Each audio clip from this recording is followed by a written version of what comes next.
Hello,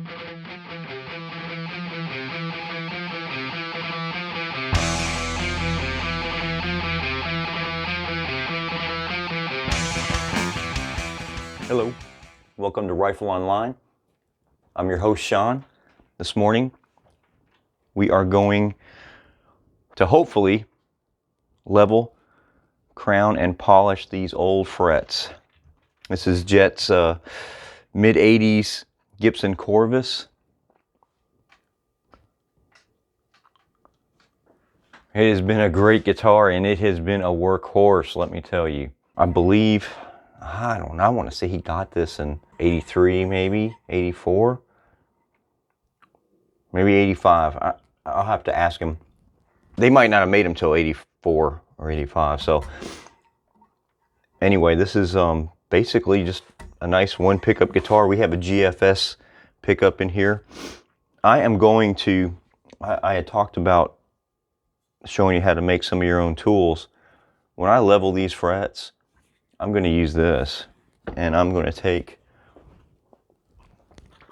two-sided tape. I'm going to put two-sided tape on this, and we're going to use this as our leveling beam. I have a long one, a longer one I use. It's just a, well, I'll show it to you. It's just an actual level that I use for basses, but it's kind of long for guitars. And let's cut that.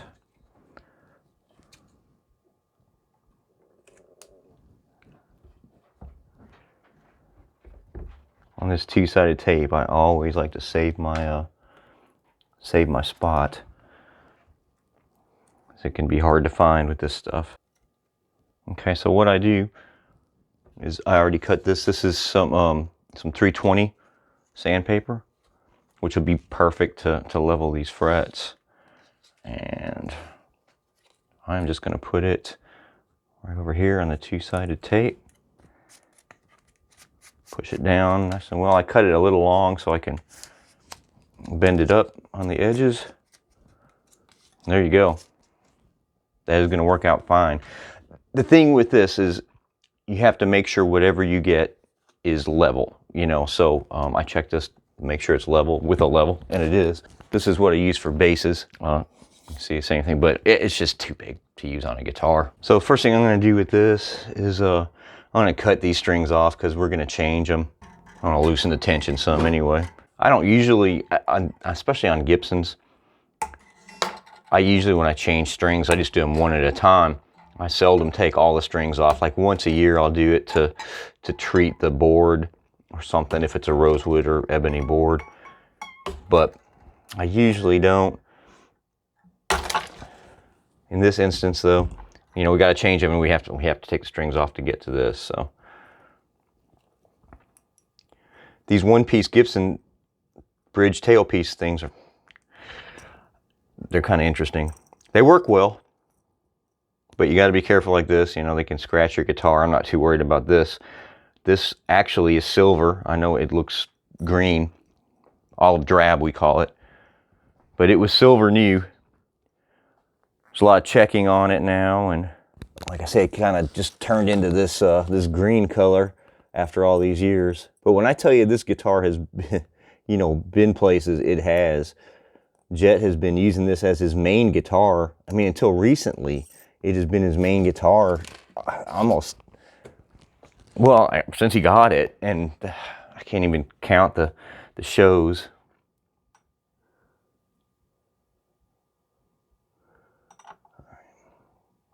We're just going to take both these, put them away so they don't scratch it anymore. And once we get these strings off, we're going to make sure that the neck is level. Make sure the truss rod works. I haven't been in this one in a long time because he hasn't been using it for shows and stuff for a lot of years. He's been using other guitars, but I've been doing some work on these. I just try to go through all his guitars periodically, but there are a lot of guitars, so it took me a while to get to this one. I'm already bleeding? Yep, already bleeding. I hate guitar strings, in case anybody ever wants to know. I don't know if I've ever changed them without getting stuck at least once. Okay, so this is an ebony board, I do believe. And again, these guitars are really, really well built. Never have any issues with them. And this is just regular maintenance, you know, just checking these tuners. I'll tighten those up a little later. All right, so first things first, let's make sure the truss rod's going to work. Because if the truss rod doesn't work, then, you know, we can't do any of this. Although it should work.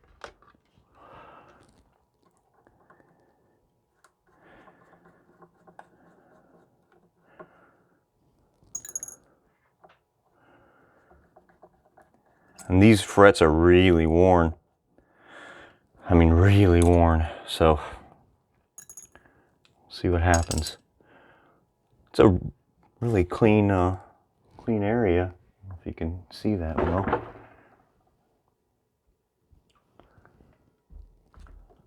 Gibson is notorious for having real sloppy areas where the truss rod is. A lot of glue stuck, etc. This is, I know the size for Gibson, so. Oh yes, the thing isn't even engaged, so should be working fine. Let's see here.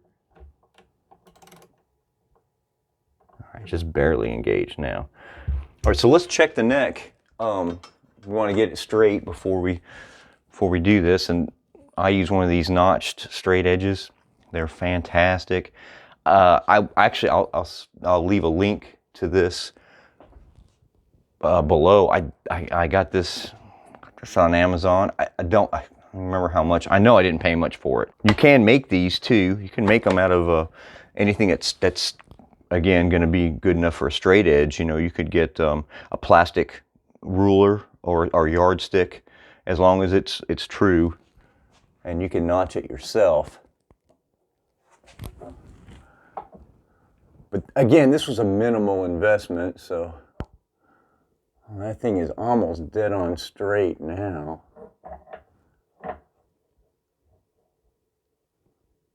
I mean, almost. So I'm going to go ahead and I'm going to tighten this just a little and take it about, I don't know, it's just now engaged, so just take it quarter turn, something like that. Let's kind of see where it is.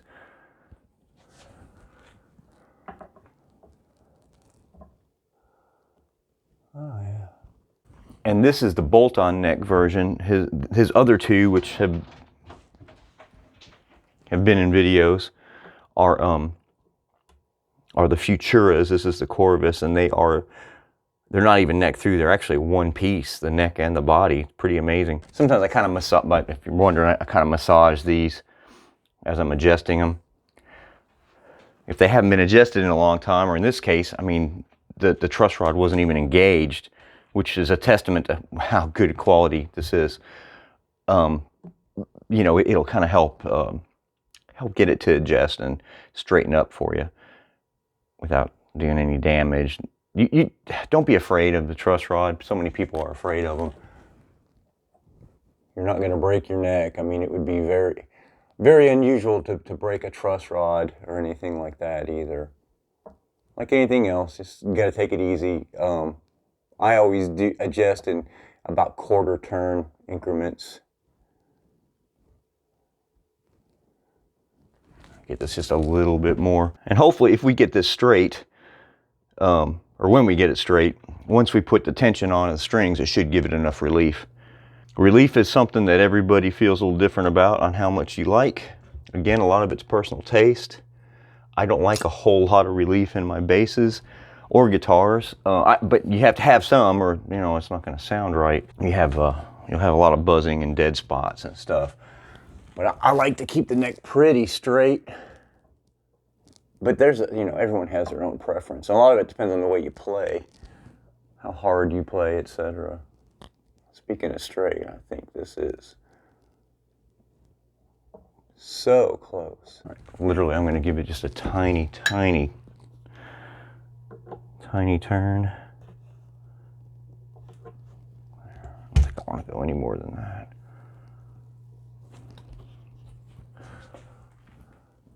Now, if you have a guitar or bass that hasn't been adjusted in a long, long time, it could take a couple days sometimes for it to settle in.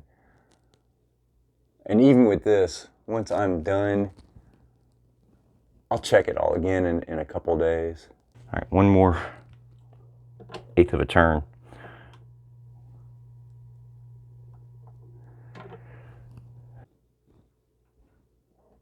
Okay. Let's see what we can do with this. A lot of people will tape all this up. I'm not going to tape any of this right now, but I don't think it's a bad idea for you to do that. I will tape a couple parts and I'll show you which ones and why. But initially, I just do the, you know, I do this a lot. I'm not gonna scrape anything up, and this will not touch anything if you're careful. But what I do all the time is I tape up the pickup because you don't want any kind of filings of any kind getting in here. In this instance, you know, there isn't a bridge pickup, so, or excuse me, a neck pickup, so that makes it a little easier. But you know, you will get some metal filings as you're doing this, and you definitely don't want that in your pickup. Also, when I polish it, I'm going to use steel wool. And some people will say, you know, are against steel wool. Some people are for steel wool. Just tape your pickups. I've been using steel wool for years and years and years. It's fine, I think. But go with your gut. Go with what you feel. If you don't want to use steel wool, don't. The first thing I don't know if you can see how dented some of these are. We're going to try to get all that down. It may not be perfect, but it's going to be a lot better. So I just take a Sharpie. Sometimes using black on a dark fretboard, I don't like to do. I don't know why.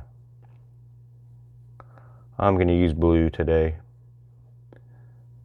And this way we're going to know when all the frets are level. When most all of this is off. I know this is not exciting. But this process isn't bad. It's a little tedious, but it's a necessity. And if you can learn how to level your own frets and keep them crowned and polished, I mean, it's going to save you a lot of money on setup and, you know, getting other people to do it, and just it's going to play better. You're going to play better because it plays better. So our neck is straight. We already checked it. We adjusted the truss rod. I'm not going to put really any pressure on this. I'm going to let it do it itself. And what this is going to do is just going to make sure that we don't have any high frets. It's going to even them all up.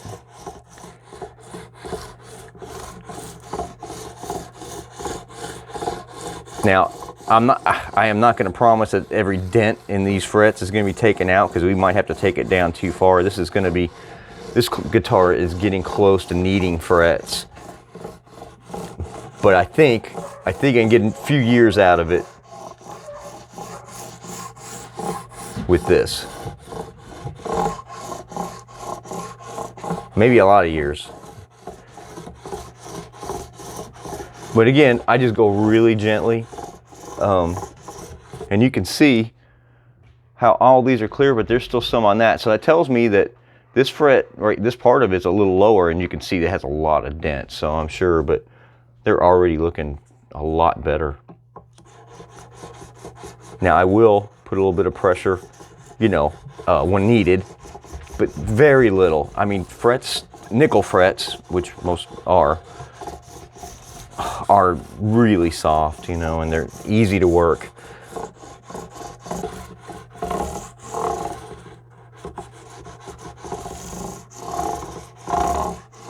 I think we're pretty close there. So what I usually do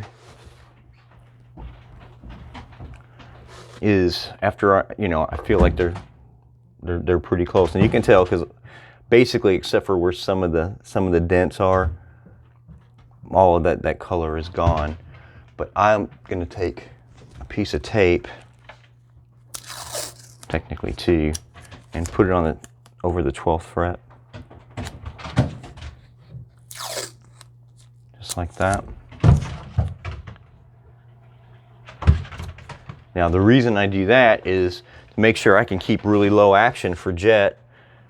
These last few frets, I'm going to do this. And that just puts us at a slight angle so that these last few frets are technically a little lower. That way there is no rattling and he can still have, I mean, he doesn't like the lowest of actions, but he likes it pretty low. So, I can get it lower than he likes it. That's my point. If I can get it lower than he likes it and it's fine, I know I can keep it happy, keep him happy.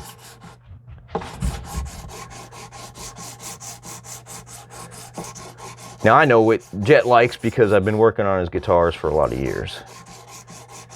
If you're working for a customer, find out what they want. They may want really high action. Everybody plays differently. If not, my suggestion is just, set it up pretty much to factory specs. You can look it up. I don't measure anything usually. Unless somebody wants something specific, then I will. It's all scratched. All right, so that looks pretty good.